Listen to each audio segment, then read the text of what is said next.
They laughed until the Spitfire tore the sky apart.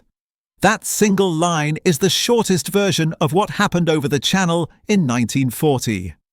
But the truth is darker and stranger than mockery. Germany did not simply underestimate a pretty airplane. For months, the Luftwaffe misread an entire system, a doctrine, and a national will to fight. What followed was not just lost aircraft, it was a collapse of confidence that would shape the rest of the war. When German pilots first saw the Supermarine Spitfire, they saw elegance. Elliptical wings, a slim fuselage, cockpit like a racing car. To crews that had just swept through Poland and France, it looked ornamental. A machine built for prestige, not survival. Intelligence reports filed back to Berlin treated the Spitfire as an oddity, a limited production fighter, perhaps excellent in a dog show, but not a strategic problem. That assessment was wrong in almost every dimension that mattered. The core of the error was a confusion between beauty and function. The Spitfire's shape was beautiful for a reason. Its wing produced an unusually efficient lift-to-drag profile, giving it remarkable turning ability and control at high angles of attack.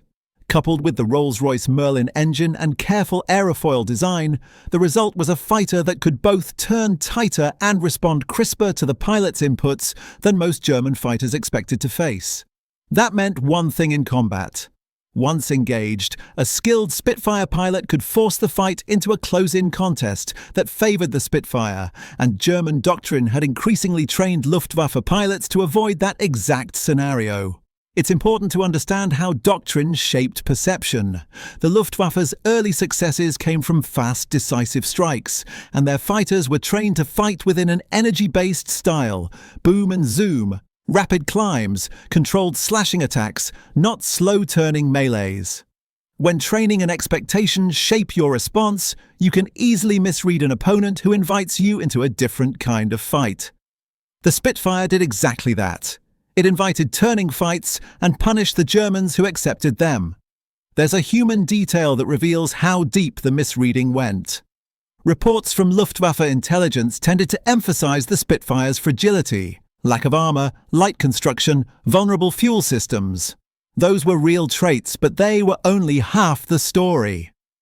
The RAF used the Spitfire in a system that masked its weaknesses: radar early warning, efficient fighter control, and tactical allocation that lets Spitfires pick the time and place of engagement. The Germans often read the machine without reading the system. They saw a delicate plane and assumed its fragility would make it irrelevant. They were wrong. The first weeks of the Battle of Britain were a rude wake-up call. Spitfires and Hurricanes both engaged the incoming Luftwaffe formations. Hurricanes, less glamorous but rugged and stable, accounted for many kills early on. Yet Spitfires emerged as the fighters that could meet the Bf 109 in close combat and not only survive, but win. Luftwaffe pilots who treated the Spitfire as a pretty toy found themselves shot down in numbers that shook unit morale. The joke turned bitter, fast. There was another darker consequence beyond losses in the air: the blow to confidence. The Luftwaffe had ridden a wave of spectacular success across Europe. That confidence was not just morale, it was operational momentum. When young commanders started reporting that their tactics were failing against an unglamorous British fighter, the shock rippled up the chain of command. Decisions were questioned, orders hesitated. The sense that victory was natural began to fracture. We must also be honest about limits. The Spitfire was not invincible. It had short range, which limited its ability to escort bombers over Europe. It required skilled maintenance, and the Merlin engine demanded precise fuel and care. The Luftwaffe's eventual adaptation, altering tactics, targeting radar and airfields, and probing weaknesses, showed that Germany could learn. But learning under fire while losing planes and pilots in the process costs far more than learning before the first shot is fired. And yet, there is a deeper twist. The Germans' initial laughs were not merely technical hubris, they were cultural.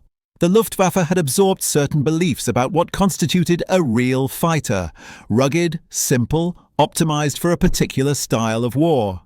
The Spitfire embodied a different British approach: precision engineering plus a nationwide defence network. German intelligence could catalogue an aircraft's specs, but it struggled to interpret how Britain would fight with it. The result was a mismatch not of metal, but of mindset. There are moments in the record that capture this mismatch in small, vivid details. Pilots who returned to their airfields after being bounced by Spitfires wrote of a smoothness they had not expected. Intelligence officers who inspected wreckage noted thin skin and elegant fittings and wrote marginalia. Not built for war. The irony is heavy. An airplane designed with exacting engineering to excel within a defence system was misread by observers who judged war by brute force. The tactical consequence was immediate. RAF control rooms, enabled by radar, vectoring and the Dowding system, could apply the Spitfire where it mattered and keep the Bf-10-9s at a disadvantage. The Germans tried different counters, massing attacks, changing altitudes, and later, broader doctrinal shifts. But each counter required adaptation, time, pilots, and experience that the German command was not prepared to spend in a fight it expected to be short. Then the psychological warfare began to tell. The Spitfire became a symbol as much as a machine.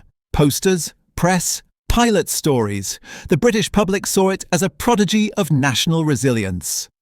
The Luftwaffe pilots who had once laughed now had to accept that the little British racing plane had dented an aura of invincibility. That dent had strategic consequences. When a supposedly superior force starts doubting itself, the operational tempo suffers. Hesitation multiplies. Opportunities are lost. But there's a nuance often missed in dramatic narratives. This was not a simple case of good plane versus bad plane. The Spitfire's success resulted from a synergy: machine, maintenance, tactics, radar, command and control. The Germans could have neutralized parts of that synergy at various points, by striking radar, by drawing fighters into energy fights on their terms, by avoiding piecemeal engagement. In many engagements, they tried. The difference was not that Germany was blind, it was that the combination of British systems made rapid adaptation costly.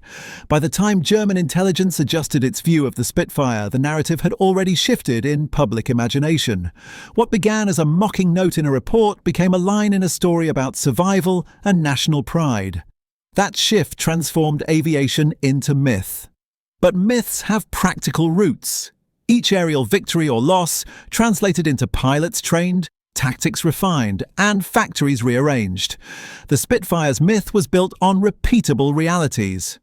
If you're still with me, here's a fact that ties the whole tale together.